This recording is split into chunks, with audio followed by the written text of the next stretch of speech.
아침 햇살과 모닝콜로 너와 시작하는 하루 마치 내 인생의 포커스가 지금에 맞춰진 걸까 따뜻한 모닝커피의 향기가 오늘 하루도 날 기대하게 만드는 걸 우리 오늘은 또 어떻게 지낼까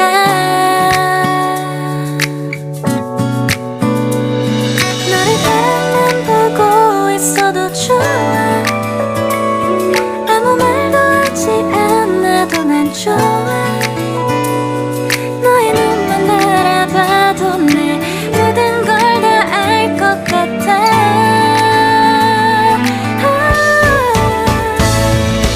우린 너무 good morning everyone, welcome back to my channel Suparna's views. আজকে আবার একটা নতুন ব্লগ নিয়ে চলে এসেছি তোমাদের সাথে দেখা করতে, গল্প করতে, বকবক করতে সকাল সকাল। আর হাতে রয়েছে জিঞ্জার টি। এই যে একটু আগে এটা বানাচ্ছিলাম, তোমাদের সাথে সেটা শেয়ার করেছি।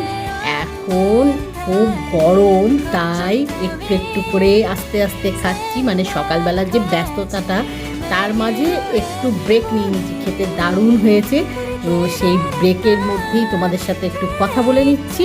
তারপরে আবার ব্যস্ততা শুরু হয়ে যাবে। সকালবেলা মানেই খুব ব্যস্ততা থাকে। যাই হোক, তার ফাঁকেই তোমাদের সাথে একটু গল্প কথা সেরে নিলাম।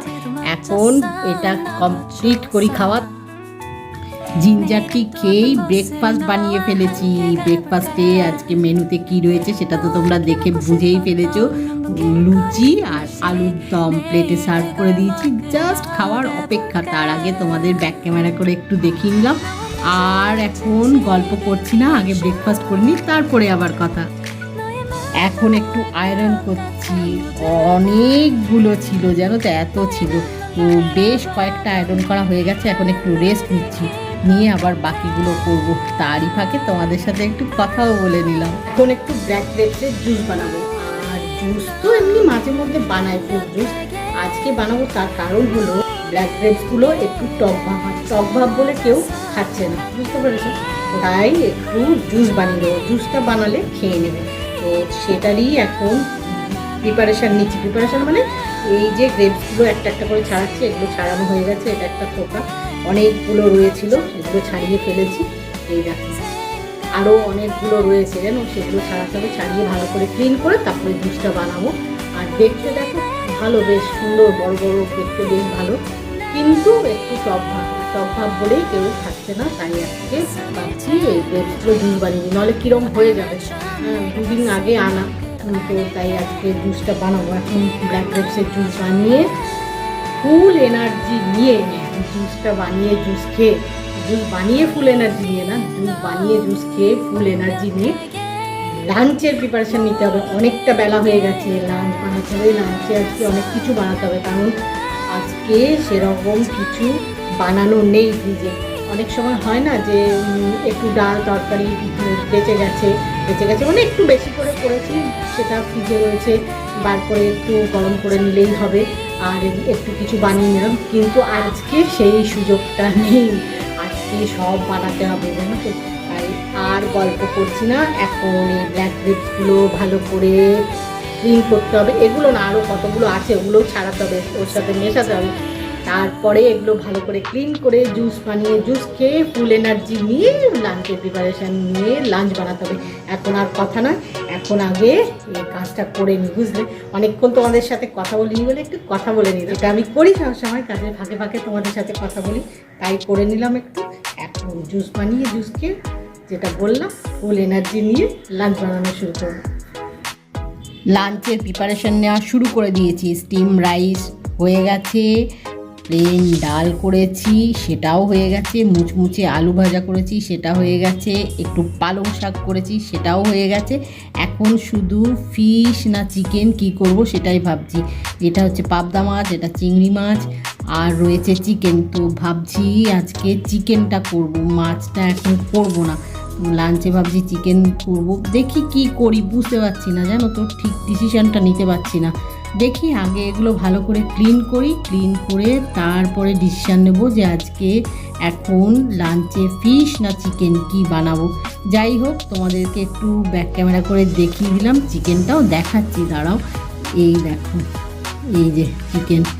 এখন দেখছি চিন্তা ভাবনা করে যে কোনটা লাঞ্চে বানালে ঠিক হবে।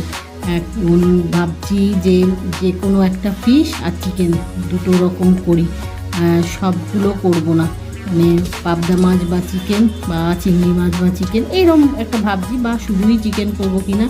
আগে তো এগুলো ভালো করে ক্লিন করি, বুঝলে, সব ভালো করে ক্লিন করে ধুই, দুটেই চিন্তা করি কি করব। এখন ভালো করে আগে ক্লিন করি, তারপরে দেখি আজকে লাঞ্চে চিকেন না ফিশ কি রান্না করি। লাঞ্চ করা তো অনেকক্ষণ আগে হয়ে গেছে, লাঞ্চ করে একটু রেস্ট নিয়েছি, নিয়ে ছোট ছোট কিছু কাজ ছিল, যেরকম ছাদের থেকে জামা কাপড়গুলো এনে জায়গা মতো ভাঁজ করে রাখা, এটা ওটা টুকিটাকি কিছু কাজ ছিল, সেগুলো করেছি। আর এখন তো বিকেলবেলা হয়ে গেছে, একটু পরে সন্ধেবেলা স্ন্যাক্সের জন্য কিছু একটা বানাতে হবে, তার প্রিপারেশান নেবো। আর তার আগে তোমাদের সাথে একটা জিনিস আমি আজকে শেয়ার করব, সেটা হলো আজকে একটা ফেস প্যাক বানিয়েছি। তোমরা যারা রেগুলার আমার ব্লগ ফলো করো তোমরা জানো আমি বাড়িতে থাকা নানা রকম ফ্রুটস, ভেজিটেবল, দই, দুধ, এই মধু, নানা রকমের উপকরণ দিয়ে নানা রকমের ফেস প্যাক, হেয়ার প্যাক বানিয়ে থাকি। আর যেগুলো কিনা ব্যবহার করে আমি খুব উপকার পাই সেগুলো তোমাদের সাথে শেয়ার করি। সেরকমই আজকে একটা ফেস প্যাক বানিয়েছি, যেটা আমি আগে লাগিয়েছি এবং খুব উপকার পেয়েছি, তাই তোমাদের সাথে আজকে শেয়ার করছি। মানে আজকে আবার সেটা বানিয়েছি, তাই তোমাদের সাথে আজকে শেয়ার করছি।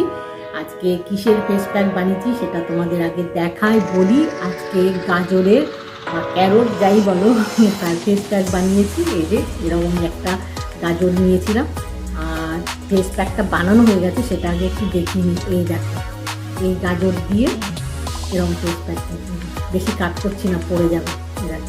এরকম হয়েছে, দেখতে এরকম হয়েছে বানানোর পরে এটা। আর এই ফেস প্যাকটা শুধু গাজর নেই, এর মধ্যে আরও নানা রকম জিনিস আছে, সেগুলো কী কী রয়েছে তোমাদেরকে বলছি। আর সেগুলো সবই বাড়িতে সবার মোটামুটি থাকে বলতে পারো। এরম একটা গাজর দিয়ে এরম একটা ফেস প্যাক বানিয়ে ফেলেছি, বেশি কাজ করছি না, পড়ে যাবে। আর এই গাজর দিয়ে যে ফেস প্যাকটা বানিয়েছি সেটা, গাজরটা হচ্ছে মানে প্রধান উপকরণ, তাছাড়া এর মধ্যে কী কী আছে সেটা তোমাদের সাথে অবশ্যই শেয়ার করব। আগে তোমাদের একটু দেখিয়ে নিলাম।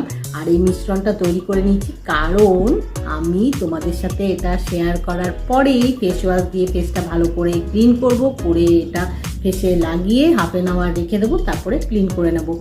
আর এখন তোমাদেরকে বলি যে এই যে মিশ্রণটা দেখছো এর মধ্যে গাজর ছাড়া আর কী কী আছে। প্রথমে তো এইরকম একটা গাজর নিয়েছি, যেটা এইরকম অর্ধেকটা, পুরোটা না, অর্ধেকটা ক্রাশ করে নিয়ে সেটার থেকে জুস বার করেছি। আর তার মধ্যে দিয়েছি বেসন, কাঁচা হলুদ না থাকলে এমনি গুঁড়ো হলুদও দিতে পারো। আমার বাড়িতে আজকে কাঁচা হলুদ ছিল, তাই আমি কাঁচা হলুদটা পেস্ট করে নিয়েছি, পেস্ট করে সেই পেস্টটা দিয়েছি খানিকটা। আর তার মধ্যে দিয়েছি গোলাপ জল আর মধু।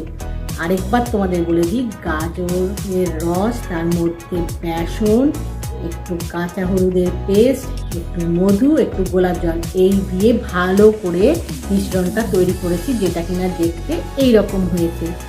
আর সেটা এখন আমি ফেসে লাগাবো। খুব ভালো, জানো তো, মানে লাগালে না, রেগুলার যদি লাগানো যায়, মানে সপ্তাহে একদিন, তাহলে স্কিনের তফাৎটা বুঝতে পারবে, এত ভালো। আমি তোমাদের বলছি, আমি রেগুলার পারি না লাগাতে, খুব কম সময়ই লাগাই, মানে সময় পাই না গো, কিন্তু যখনই লাগাই এত উপকার পাই, মনে হয় যে ঠিক লাগাবো এবারে, সপ্তাহে একদিন লাগাবো, কিন্তু হয় না। লাগাতে পারলে খুব ভালো। তো যাই হোক, এখন আর কথা বলছি না, কারণ এটা লাগাবো। এখন ফেসটা ভালো করে ফেস ওয়াশ দিয়ে ধোবো, ধুয়ে এটা লাগিয়ে হাফ অ্যান আওয়ার রাখবো, তারপরে আবার ক্লিন করবো। তারপরে সন্ধেবেলা স্ন্যাক্সের জন্য কিছু একটা বানাতে হবে, তার প্রিপারেশান নেবো। তাই এখন আর কথা বলছি না, এখন এই ফেস প্যাকটা লাগাই, তারপরে ওই যে বললাম সন্ধেবেলা স্ন্যাক্সের প্রিপারেশান নিতে হবে, অনেক রকমের কাজ। তাই আজকে ব্লগটা এখানেই শেষ করছি। আজকে ব্লগ যদি তোমাদের ভালো লেগে থাকে তাহলে লাইক করো, শেয়ার করো, কমেন্ট করো, সাবস্ক্রাইব অবশ্যই করবে, সাবস্ক্রাইব করতে ভুলো না কিন্তু। খুব শিগগিরই দেখা হবে নতুন একটা ব্লগে। Bye bye.